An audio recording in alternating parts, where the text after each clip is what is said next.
Hello and welcome to the latest episode of the Board Masters with me, Chris Mullins. And tonight I want to ask the question about people's opinions on, is it ever okay to sort of cheese the AI in the solo modes of board games? And well, just in case people don't know what cheesing it means, because it's a phrase I got from video gaming in the past, so I don't know if it's something that's translated to the board game world. But cheesing is something that I learnt about back playing Destiny back on the PS4, playing Crota's End raid with my friends, and basically a raid's a 6-player mission where you've all got to work together, and there are different stages of the mission. You get loot when you complete each stage, and the second stage of that raid was famous for being incredibly difficult. Everyone had to know exactly what they were doing, the teamwork had to be good, the timing had to be perfect, you had to know who was doing what at all times, so it was very hard to complete.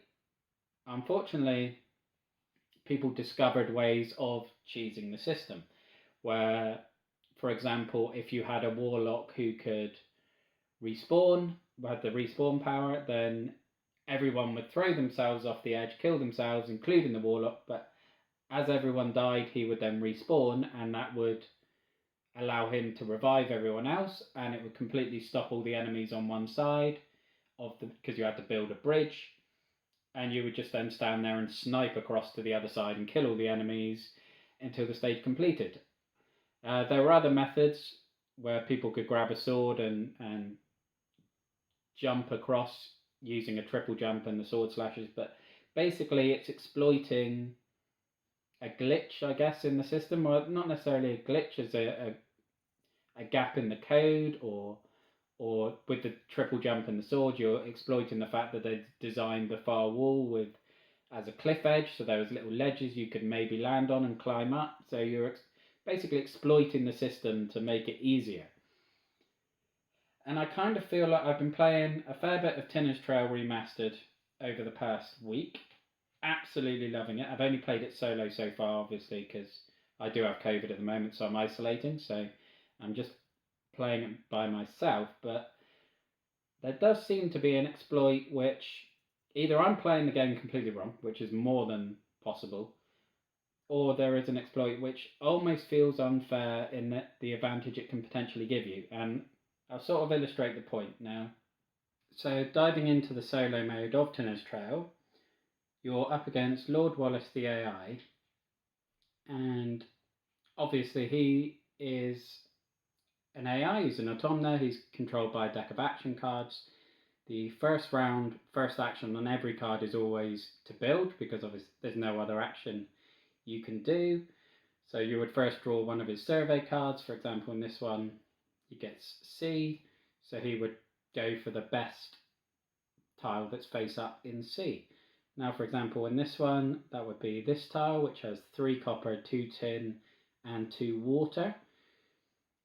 And you calculate the net worth of the tile, so that is the sum of copper and tin, which in this case 3 plus 2 is 5, minus the water, so minus 2 takes it to 3, plus any benefits that's on the survey card. So this one has another 2 copper, so that space would have a net worth of 5 with a minimum bid of 5.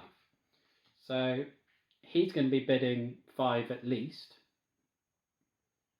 because he can't bid any lower, and you would generally roll these 2 die and pick the highest value, and generally that will be 3 on the blue die anyway. So the best you can really hope for on that is to buy a 5 net worth tile for £6. What I'm suggesting is you may want to let him have that, because although it is a good mine and could certainly be very prosperous with the right additions later on, when he builds his mine, he moves 2 on. And now it's your turn, because you're further back on the work track. And this is where the sort of exploit comes in. So you want to now start an auction on a space that has a relatively low net worth. Not too low, because if you're doing -2, -1, he will either pass or not roll the higher die, so you don't want that. You want fairly poor quality tiles that he will bid for. Like for example, this one, it's got 2 copper, 2 tin, and 3 water, so it's got a net worth of 1. If you don't add a survey card, then there's no other benefit to it. The minimum bid is 1 that you're allowed to do, so I would suggest you bid that. On a net worth of 1, he would just roll the grey die and add that value to the minimum bid, which is 1. There is a 1 in 6 chance that he would roll nothing. There is a clear face on the die, in which case you would tie and you would win it, which is, so it's a bit of a risk, but 5 out of 6 chance he's going to win it, as he did in that case. He rolled a 1, so he would then win that tile. He's now got 2 mines, and he's moved on to 4 in the work track, so again it's your go again.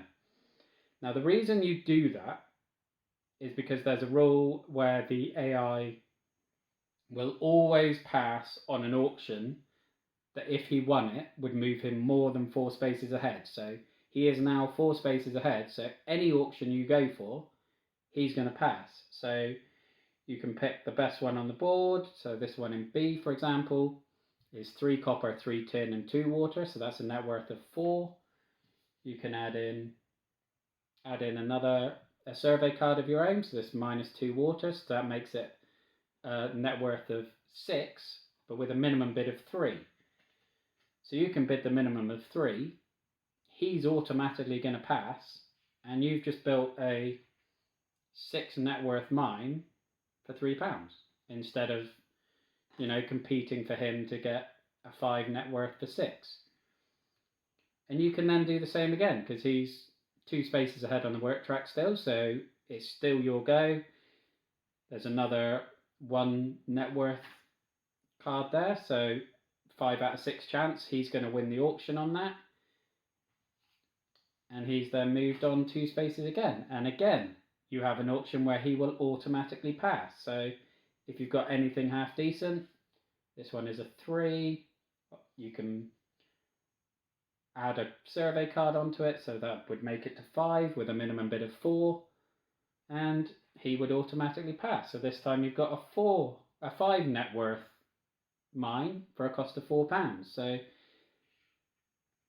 you can use that method to ensure that he's wasting his mines, because you only get 6 mines, on ones with relatively low net worth that he's going to have to work really hard with adits and things to be able to get them to earn a decent amount of money from the ore that is extracted, whereas you're getting high net worth mines for under their asking price. Obviously it does get a bit risky when you're doing face down ones,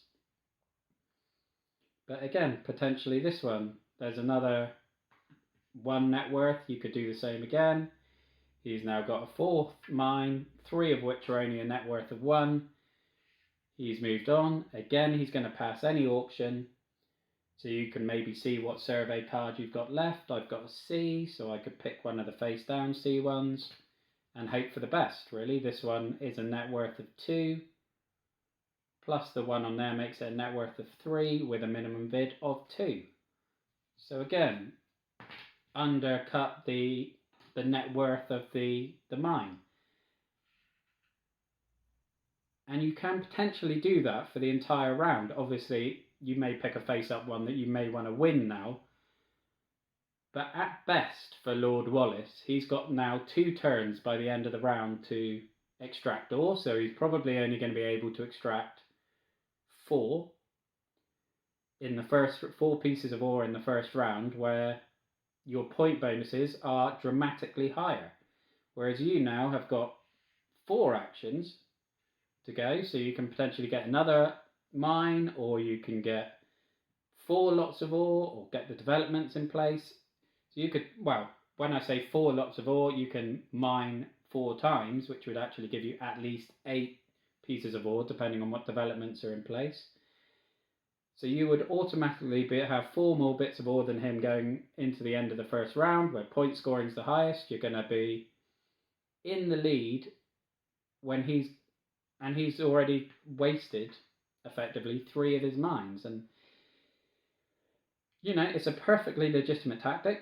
As far as I can see, there's nothing in the rules that stop that at all. To be honest, I've only played this 3 times solo, and I stumbled upon this method on after the first 2 games, because that rule of that Lord Wallace will automatically pass on an auction if it would move in more than 4 spaces ahead was like a red flag. It's like, okay, so I'm guaranteed to win an auction. How can I engineer that situation? And having looked into it, it's certainly on the first round, because he's guaranteed to build on the first round, it's far more extensive than I anticipated, in that you can pretty much sabotage half of his total mines before the end of the first round, really.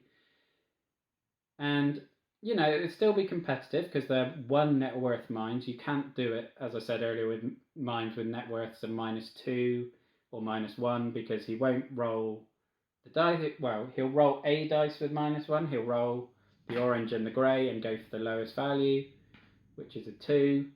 So he's potentially, again, not really going to build but bid anything. And you might be stuck with something with a minimum bid value of 3, and who knows? It does become risky, but by the time it gets risky, I think the advantage is so ingrained that Lord Wallace is going to struggle to compete with you on that. And so that brings me back to the original question, really. Is that sort of exploit, cheesing the AI in that way, is that something you support, something you endorse? Is it wrong that, you know, you're artificially behaving in a way that you never would in a multiplayer game, because you know that will lead the AI to make stupid decisions, and you would rather just play it as you would a multiplayer game? Or is finding those exploits, is finding those loopholes and those ways to choose the AI, is that part of the fun for you? Is that the attraction of solo gaming? Because it's a puzzle for you to solve, and with that sort of trick you can solve the puzzle. And, you know, it's an interesting question. I mean, for me personally, it's probably not something I would use going forward, unless I combined it with some of the other things to, where they have in the book other options to increase the difficulty of the solo mode.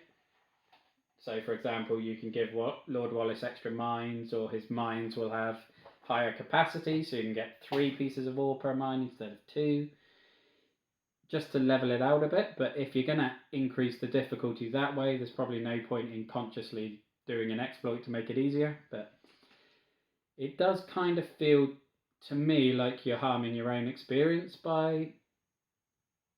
Okay, finding the exploit was fun, and it was quite satisfying when I sort of realized that I discovered a method that can actually exploit the AI. That was a bit of a thrill. But now I know it, playing with it almost feels like using a cheat. That I didn't like doing it, as I said, when we were back on Destiny, so I wouldn't like doing it now, I don't think, because it almost puts an asterisk alongside the result. And probably winning in solo mode is the only time where I actually want to win, because you're generally playing the game for that social aspect, and you don't have that with the solo, so you're just playing to enjoy and win the game. And if you're not really cheating, but if you're exploiting it, then you're, in my opinion, probably harming your own experience. But this is the only... Again, I'm quite limited in my knowledge and experience of the hobby. I've only been doing it for a year. So this is the first time I've really found an exploit like this. So please comment down below on any other examples or things that you know of or you have found, and let me know whether you feel it's perfectly legitimate to keep using it, or whether it does undermine your fun of playing it. I think it's, as I said, an interesting discussion and an interesting point to have, and get people's different views and opinions on it. But that's it for this video, really. That's it for is it okay to ever cheese the AI? I'm knocking bits over. Oh, just a drainage token, that's okay. So yeah, let me know. And I'll see you again next time. So thank you for watching. Look after yourself, stay safe, and have a good one. Bye bye now.